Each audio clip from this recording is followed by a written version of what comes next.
कृषी मंत्री माणिकराव कोकाटे मंत्रालयात उपमुख्यमंत्री अजित पवारांच्या भेटीला, सभागृहातील रमी खेळतानाचा व्हिडिओ आणि नंतर पीक विम्यावरील वक्तव्यावरून कोकाटे वादात। माणिकराव कोकाटेंचा राजीनामा झालाच पाहिजे, अजित पवारांनी तंबी दिल्यानंतरही कोकाटेंकडून चूक, सुप्रिया सुळेंची मागणी। संसदेच्या प्रवेशद्वाराजवळ तटकरे अमित शहांना भेटले, तटकरेंनी अमित शहांसोबत नेमका कोणत्या विषयावर संवाद साधला याची चर्चा सुरू।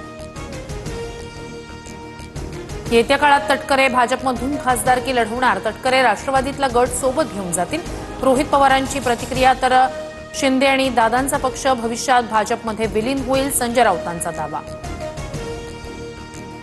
सिव्हिल ड्रेस मधील पोलिसांकडून माझ्या जाव्यावर पाळत ठेवण्यात आली, रेव पार्टी म्हणून माझ्या कुटुंबाला बदनाम करण्याचा डाव, एकनाथ खडसेंचा आरोप।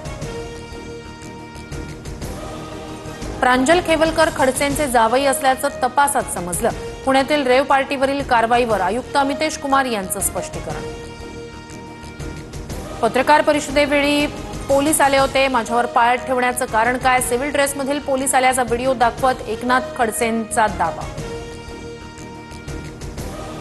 मुख्यमंत्री फडणवीसांच्या विकासाभिमुख नेतृत्वाला ग्रहण लावण्याचा प्रयत्न, विघ्न संतोषी लोकांना काही सत्ताधारी मंडळींचीही अनवधानानं साथ, केशव उपाध्येंचा रोख नेमका कुणाकडे, चर्चेला उधाण। वसई विरार महानगरपालिकेचे आयुक्त अनिल पवारांच्या घरावर ईडीची धाड, अनधिकृत इमारत प्रकरणात अनिल पवारांच्या घरासह 12 ठिकाणी छापेमारी।